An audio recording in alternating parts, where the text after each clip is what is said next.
Hello everyone and welcome back to the channel for the next part of my one-turn playthrough of the North Atlantic convoy mission from the Hunt for Red October. I'm going to begin this video, as I unfortunately begin a lot of my videos, with an apology. In about the last 5 minutes of my previous video, I unfortunately lost my grip on quite where I was in the sequence of play, so I made quite a few errors. So I am very sorry about that, and I crave your indulgence while I rewind a couple of things. So the most important thing I'm going to do is take back these detection markers.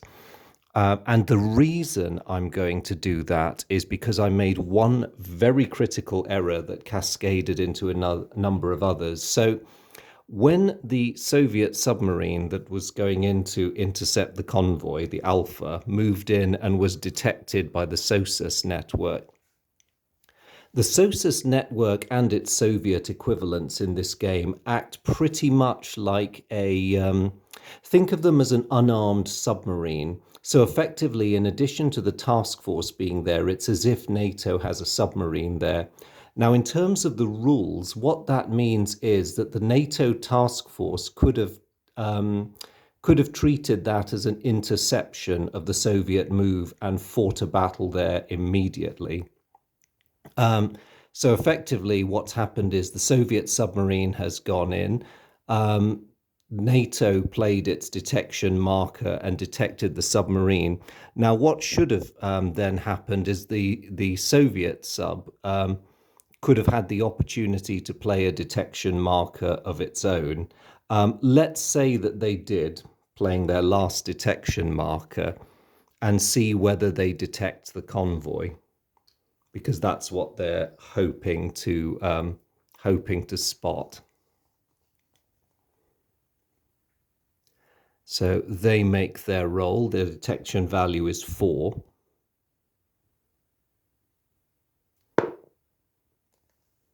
And they don't see it. They roll a 9. So what's happened here is the SOSUS network has detected the Soviet submarine, and the convoy and its escorts have been warned.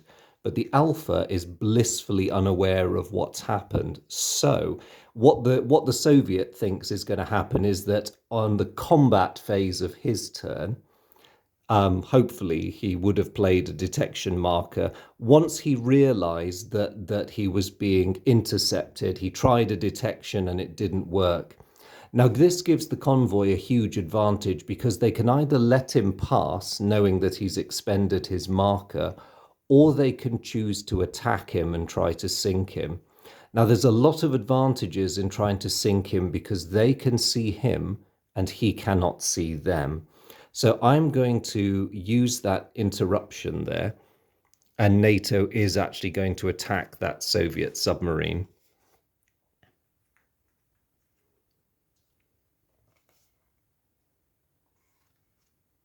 So I'm just going to get the battle board back because we may as well use it. Now, the reason I'm going to bring it back in is because unlike the previous interceptions, this is going to be quite a big one. So we have got our lone Alpha, who is detected, but NATO also has a decision to make in terms of how much of the escort to employ.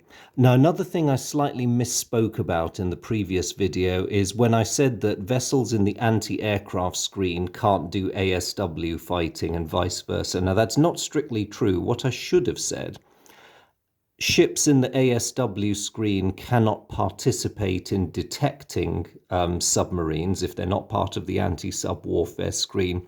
However, when battle is joined, they are, if they're eligible to, able to fire at submarines. So because the Soviet has been found and because NATO is the attacker in this case, the Soviet has to place his submarine first.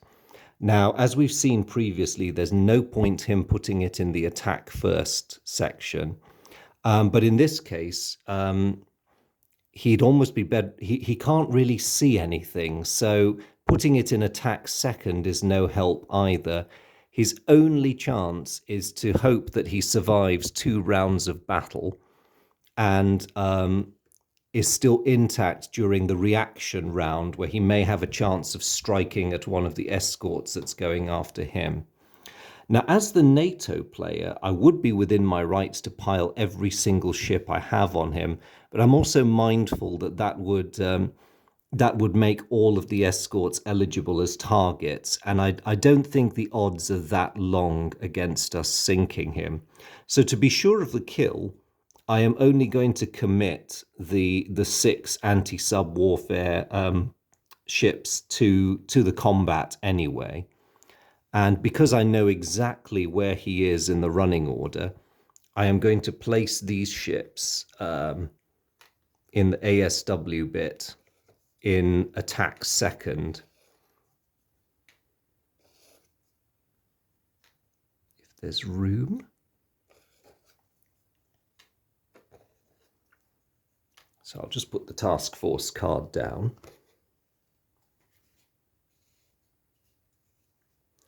So no shooting at all during the attack first round. Now we get to attack second. So NATO gets to make 6 attacks altogether. I'll do the more potent escorts first, the ones that need to score a 4 or less to hit our friend here.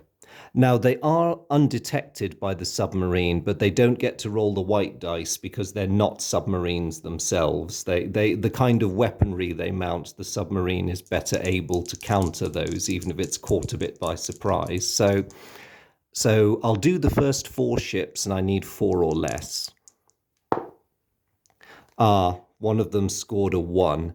Now that's unlucky for the Soviets because it means the detected Alpha is sunk and it does not get a chance to retaliate. So that was a very useful interception for NATO.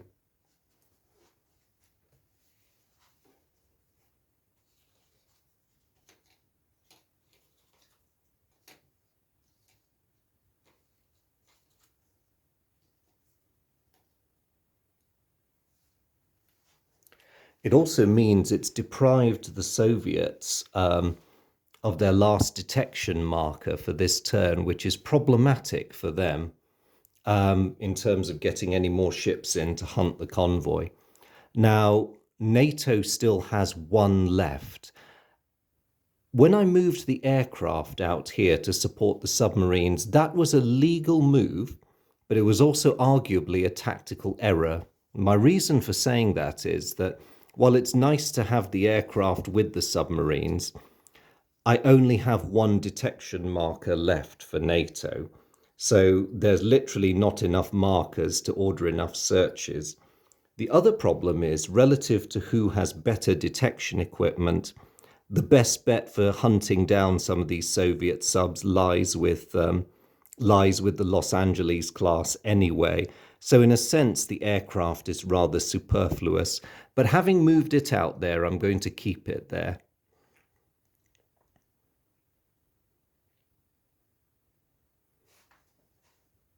So the Soviets, they could do more movement if they want to.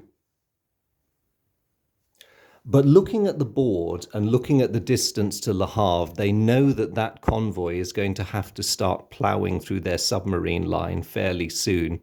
So at the moment, they're not really tempted to make too many changes to their dispositions.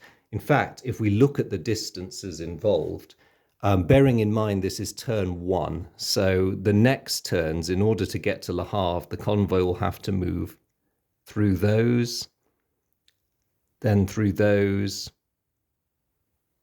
then through there, and then 5th turn get to Le Havre. So its course is very predictable. And the Soviets already have a lot of assets where they want them. So what they might do is try to concentrate along the most likely line of advance for NATO.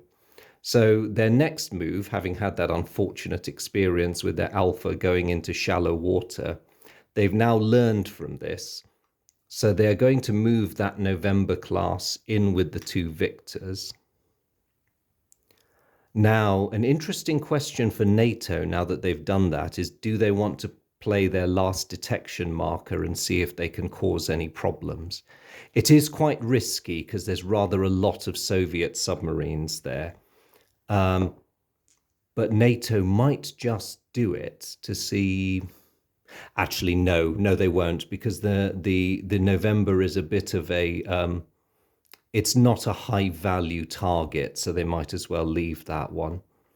The other thing they're going to do is they're going to reposition that Akula, the Soviets, because this southern route is not a very efficient one for a NATO convoy trying to get to France quickly. So it's just going to shuffle into that empty patch of ocean over there. The Soviets won't disturb the order of those two Novembers over there, and they will, they've already got 3 submarines there, which is their allowable maximum. What they might do is they'll keep those 2 Victors there just to see if they can entice the Los Angeles class to stay. So yes, that's the completion of the Soviet dispositions. So now that we have done that, and sorry for all the tripping up over that, because all of this should have happened before the aircraft commitment phase, my bad. We now get the combat phases where you get the placement of the final detection markers. Now, the Soviets now have none, so even though they have the initiative, they don't place any. NATO has 1, and the question is, what do they want to do with it? Again, that's a risky place to pick a fight, although it could equally be profitable if that submarine manages to take down an enemy. They do have a happier chance down here where they've got more submarines. In fact, they will go for that. So NATO is going to play its last and only detection marker here.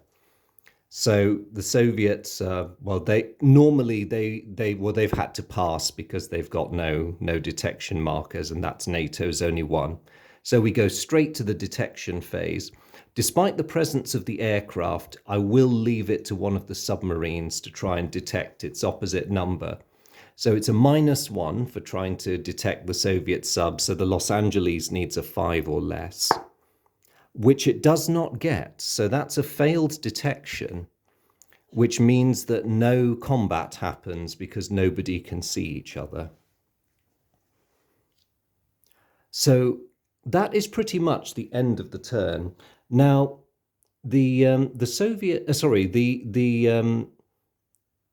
NATO forces could make a decision about that aircraft, because under the optional rules, a long-range aircraft can be left on patrol if its owning player wishes. The only downside of this is that it has to remain in that one spot of ocean. So it's not a very flexible arrangement depending on whether you're trying to man a choke point or not. So if they do leave it on patrol, it can remain there indefinitely, but the only subsequent move it can make is to return to base for refueling. It can't reposition. If they want it available to place in a different area next turn, then they can order it back to base during this phase. And because they're not entirely sure what Soviet dispositions will be next turn, the NATO player decides that they are going to order it back to base. So that comes back to its base in France. And that is the end of turn 1. So I realize I've got a bit of I've not got very far into this video. So although it is a 1-turn example of play, I will just start a bit of turn 2 so that we can see some of these concepts again. And hopefully I can also do a bit of a better job this time. Apologies for all the stumbling over the sequence last time.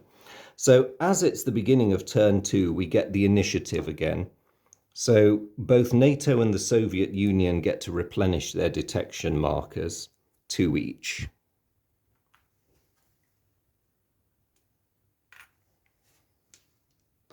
And then they roll for initiative, white dice for the Soviets, red for NATO. Ironically enough, ooh, the Soviets have done really well. They get another 5 detection markers and NATO only gets 3. Blimey. They really want this convoy. Someone must have put in an angry phone call. to fleet headquarters.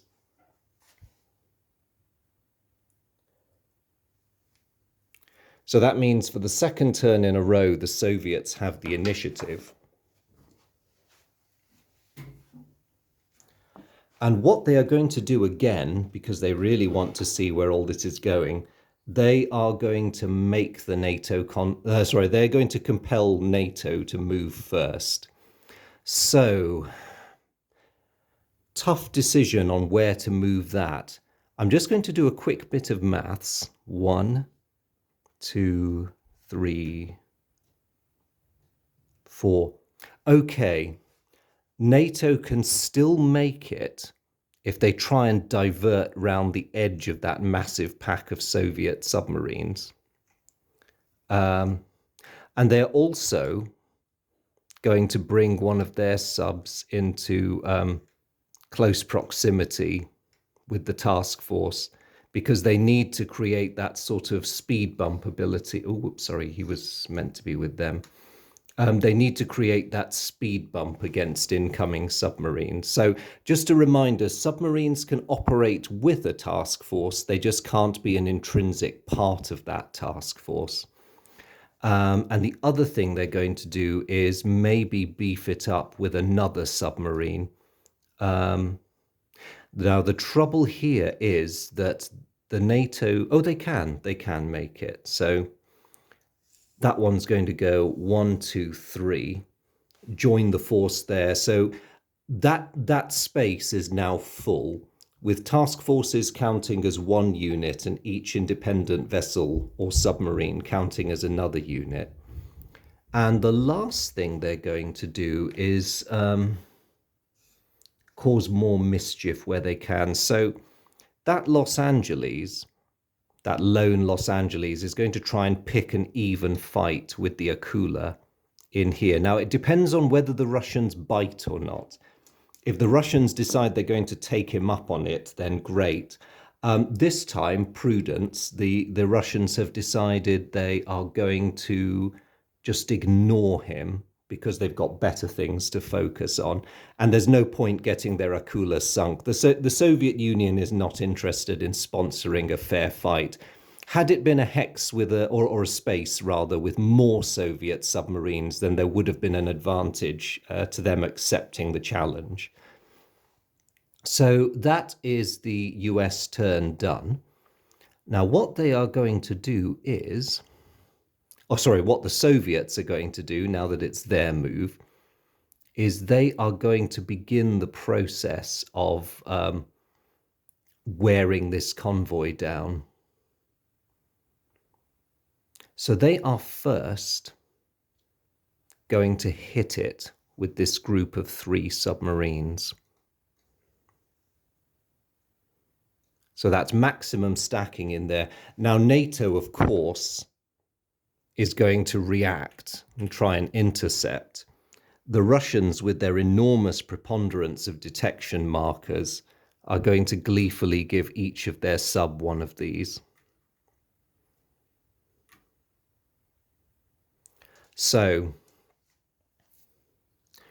I'll do the US first, since they're the ones intercepting.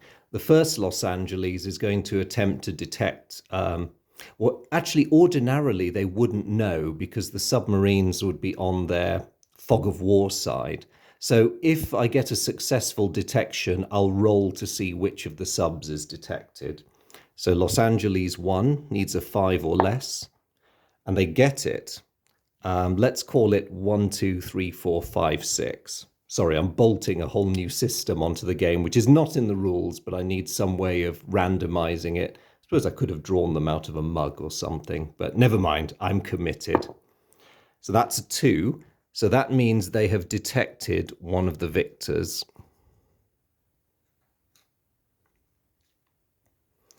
The second Los Angeles is also going to pitch in, not surprisingly. Unfortunately, it fails. It got a 7, so it failed to detect anything. Now the Soviets, the first Soviet victor, the one who got detected, is actually going to try and, let me just make sure this is legal before I do it. I would really like them with my Soviet hat on to try detecting that convoy, but I'm just going to double check.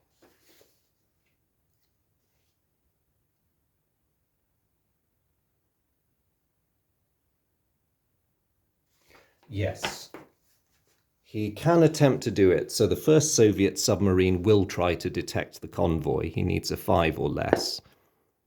And he has done it. So Task Force Alpha is spotted in its entirety. The next Soviet victor is going to try and detect either one of those submarines. A 3 or less is required for this, and with an 8 he fails. The November is going to try the same, and because he's a more primitive submarine, he needs a 2 or less. Ooh, that counts as a 10 in this game if you roll a 0 on the d10, so he does not see anything. So we've got quite a big interception battle shaping up where NATO has not actually done that well, unfortunately. They've only detected one of the incoming Soviet subs, which is not great, whereas the Soviets have found lots of them.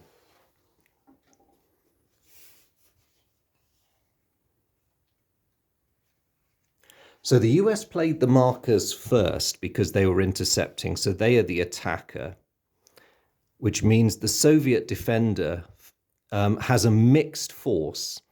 He has 1 detected submarine and 2 undetected submarines. So the first thing he's got to do is place his detected submarine, and he's going to put it in the attack first section because he wants to get a shot in before he's destroyed. The attacker, which is the US, then places all of his involved forces. Now he is going to, because all the convoy escorts have been seen, he is going to keep his submarines in reserve and have them attack second because neither submarine has been spotted by the Soviets.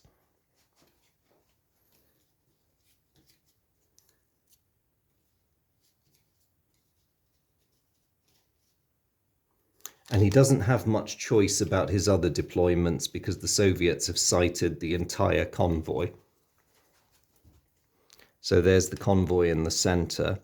It can't attack either way, so it doesn't matter where we place these. There is no point having any of the convoy escorts in attack first unless they want to have a crack at that submarine. So we're going to go for some different dispositions.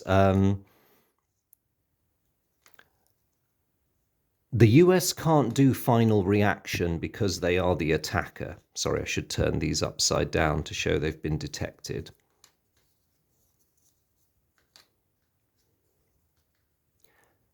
However, if we divide them up with some attacking first and some attacking second, that seems a reasonable way of hedging your bets, I'll call it.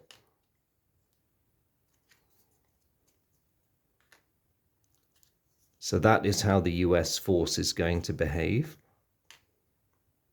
And then finally, we have the 2 undetected Soviet submarines.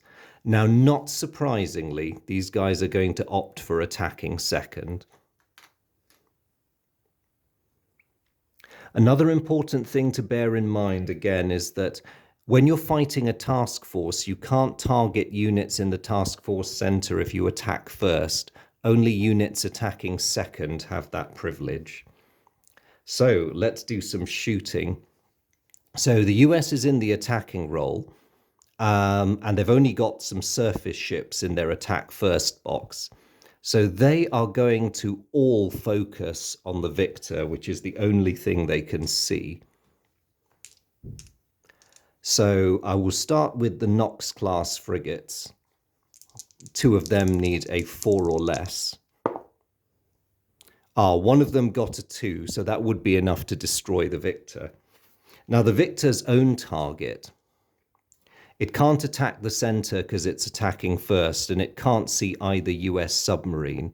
So it makes sense to attack one of the Knoxes because, it can see the target and they're the slightly more formidable of the escort types. So while the torpedoes that are going to kill it are streaking in, the Victor lines up, and it needed a 4 or less to hit, but it rolled a 7. So the US sailors on the targeted frigate breathe a huge sigh of relief. And the Soviets have lost another submarine. We now get to the attack second bit. And the Soviets have a massive advantage here because no matter what the US does, they're going to get away with this. Now, they decide, because they've got their strategic hats on, that it is imperative that they attack the merchant ships. So the US have no visible target for attack second, so they'll hold their fire. The Soviets are both going to reveal themselves because they know they can do it safely.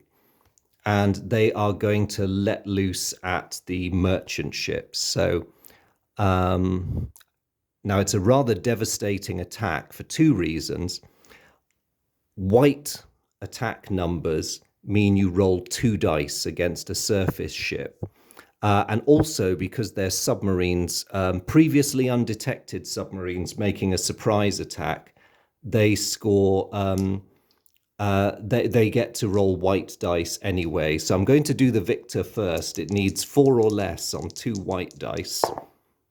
And it hits one merchant ship and sinks it. The November will do the same, needing a 3 or less. Not so successful. And that brings that action to an end.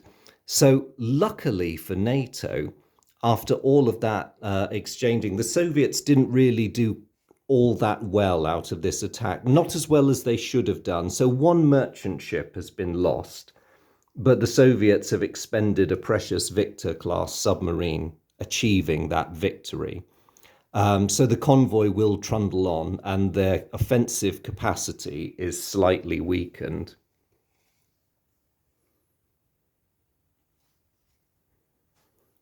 So after this, the Soviets would have more of a choice. They could carry on moving assets into this area to try and trigger US responses, and also continuously have a crack at the convoy.